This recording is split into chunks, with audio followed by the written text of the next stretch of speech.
Well, ladies and gentlemen, it has finally happened. Donald Trump has officially passed Kamala, even if it is just by point one. As you can see, we've got a lot of polls that have it tied. Emerson just released a poll. I think their last poll was Harris plus one. Now it's a tie, so that bumps Trump up.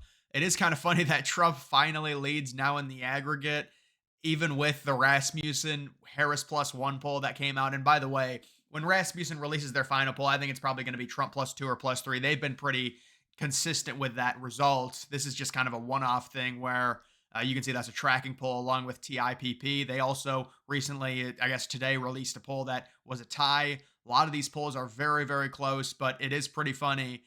We've seen, I mean, you could argue, well, Trump was up over Kamala right here, but that was when Harris was really just getting into the race and starting to campaign. She's basically led since early August, since she entered, by really a point and a half to two. I was really not paying much attention to the popular vote just because the popular vote doesn't matter a ton when it comes to actually winning the election. We all know Trump could lose the popular vote and still very easily win it. But it is interesting to see.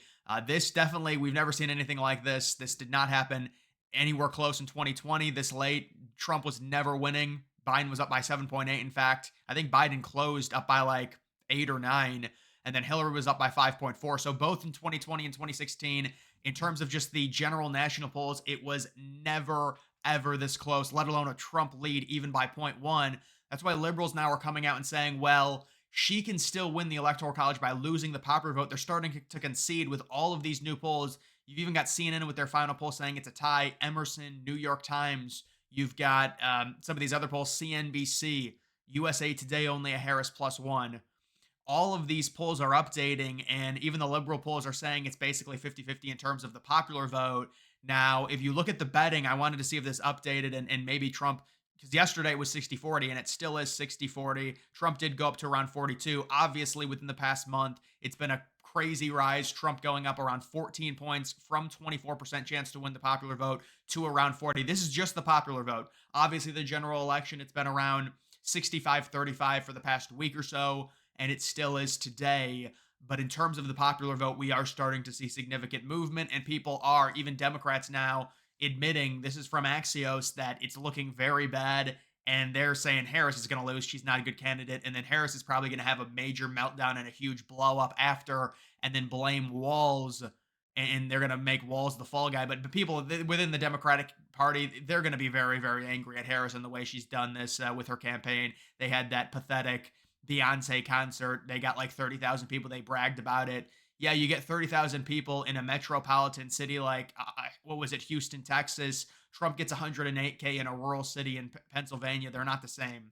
And then Trump does the massive podcast last night that gets way more views than the Harris rally. She goes there to fundraise, and she's trying to get all red to beat Cruz in the Senate, which is not going to happen. Cruz is going to win. He's up in all the polls. And with Trump winning Texas by about 6 or 7 points, I don't even know why Harris went there other than to fundraise. But guys, the overall stuff to look at, Donald Trump right now, you can see even this is Trump's overall chances. His ultimate high was when Biden was about to drop out. He was around 56% chance. He went all the way down to around 22, and he is back on the rise for the first time, really, since Biden in terms of winning the popular vote. So this is something that we have not seen with all of these national polls. If you go all the way down here, you can see all of these polls with Harris up. Now they're starting to get closer. You're seeing some polls with Trump up a +3. The last three polls have been ties. I'm sure we're probably going to get a final Atlas Intel, which I would imagine is going to be another Trump +3 because they've released several polls within the last 3 months and they're always around +3, +2. That Emerson was a Harris +1. You can see it's in white. That means it got taken out of the aggregate. And we're also probably going to get a new Harvard Harris, which might be honestly a tie. And if it is a tie, then Trump's going to go up even more. And then once we get a new Rasmussen, I would expect a Trump +1 or +2, and that's going to push Trump up even higher. So we're looking at a very real possibility of Trump leading the Real Clear Politics average just in terms of the general popular vote going into election night, whether it's by point 0.3, point 0.5, whatever. It's crazy. I certainly did not think it was going to happen, even though Kamala Harris is a weak candidate based off of history, based off of the recent history with the popular vote, and especially the way they pull Trump. It seemed very, very unlikely. But here we are today, and there are plenty of warning signs that Trump is going to win this election in terms of the early voting, in terms of many of the swing state polls. You can see the presidential winner right now. It's been around, you round it to around 65-35. You can say 63, 37, whatever. But people ask me, what do I think this is going to close on election night? Probably around 65-35 if I had to guess on election night, maybe 62-38, something like that. But certainly, I'm going to be watching this for sure. Poly market, I'm not sure if it's going to, yeah, I think it will be poly market because they do the updated up to the minute.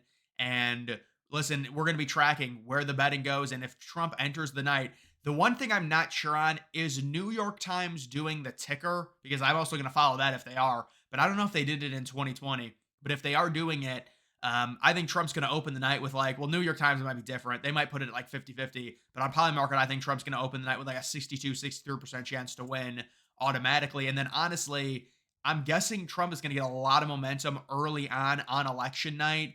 When you talk about states like Florida, states like Ohio, maybe Virginia, the first polls closed there and it's very close. There's going to be a lot of momentum for Trump. So it wouldn't surprise me at all if Trump immediately shot up even higher than 62 because there's going to be a lot of active live betting on these betting sites to where he might even go up higher and really just completely landslide Harris if that does end up happening and just have all the momentum with Florida and Ohio getting called for Trump early. I mean, they're going to call Florida, I think, pretty much automatically because of how they count votes there. It's so fast. And if Trump wins it by 10 or 11, it's going to be a very, very quick call. But I will do a quick update on the overall odds on each of these states, the swing states.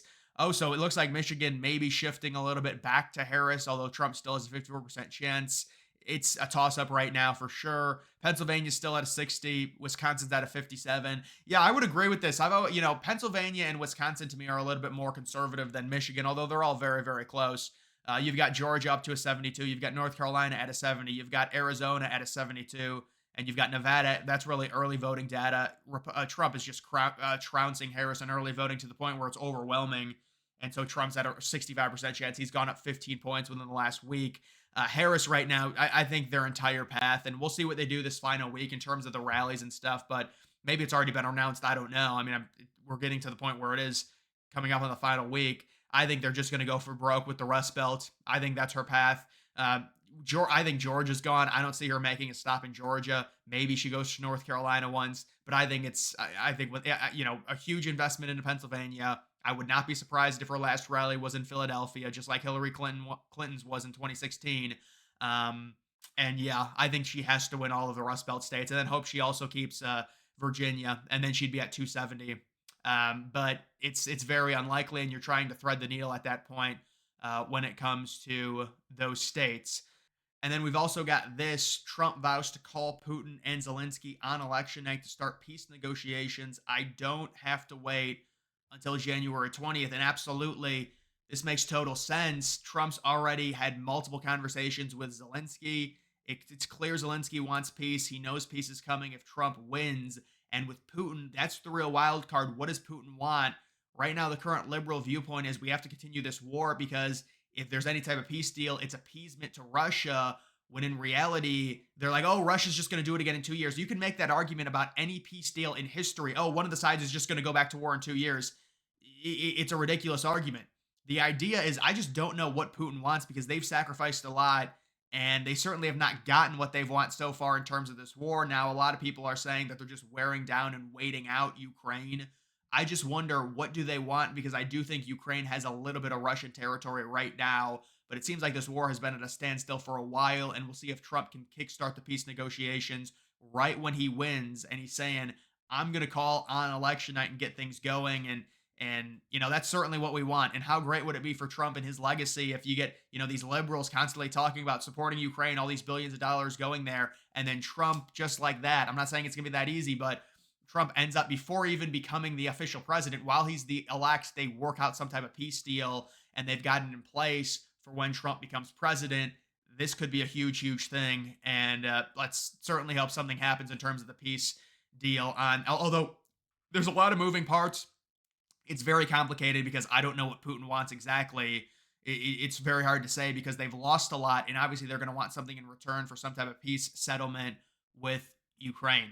And also, they're going to want some type of NATO thing. And I think with the narrative around NATO, with what Trump's been saying, NATO is going to have to be reined in. And right now, the dynamic with the Democratic Party. And this is why you see all the European countries supporting Biden or Harris or whoever the Democrat is over Trump. It's because Trump is an America first president. The Democratic candidates tend to be more global and they kind of spread it out. So obviously, if you're a European country, you're going to want that more support rather than Trump just caring about America first and then the other countries. You're going to want that support that liberals provide, where they've got this kind of, we feel bad, we hate ourselves because we're white, and we should give to other countries.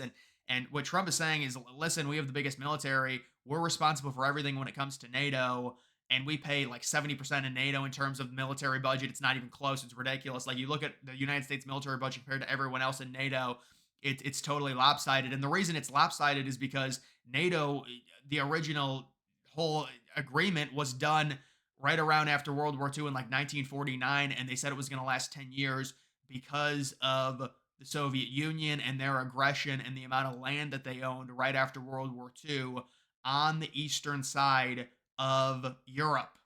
And so that's understandable why NATO was started. But the dynamic of it is the United States Army and the military budget has grown tenfold, and all these other European countries have not. And so you've got this agreement that never should have existed past the fall of the USSR in 91, but it's still here. And a lot of it is these European countries guilt tripping the United States into staying into it. And I'm not saying we don't need to have good relations with the European countries, but the dynamic is that these European countries, it's like, their daddy is the United States. I mean, they have the United States to protect them. The United States by far it's not like, it'd be one thing if the United States had, was like 30% in terms of the military budget that makes up NATO. You've got Germany, that's 20%. You've got Italy, that's 5%. You've got, the UK, that's 15, but it's not like that. It's the United States at 70%, all the others significantly lower. So the dynamic of NATO doesn't make any sense. And that's because it was agreed upon in 49, and in the militaries and the budget, they changed drastically in that time frame. And we're talking about like 70, 80 years. I do think Trump is going to really, really rein in NATO. And I don't know what he's going to do to it. There's but it's hard because I know a lot of people want Trump to go really hardcore about it, but we do have a lot of military bases in Europe, and so it's very complicated. You want to keep good relations there. But either way, guys, that is going to do it for this video. Make sure you follow me on X. Link to that's always in the description.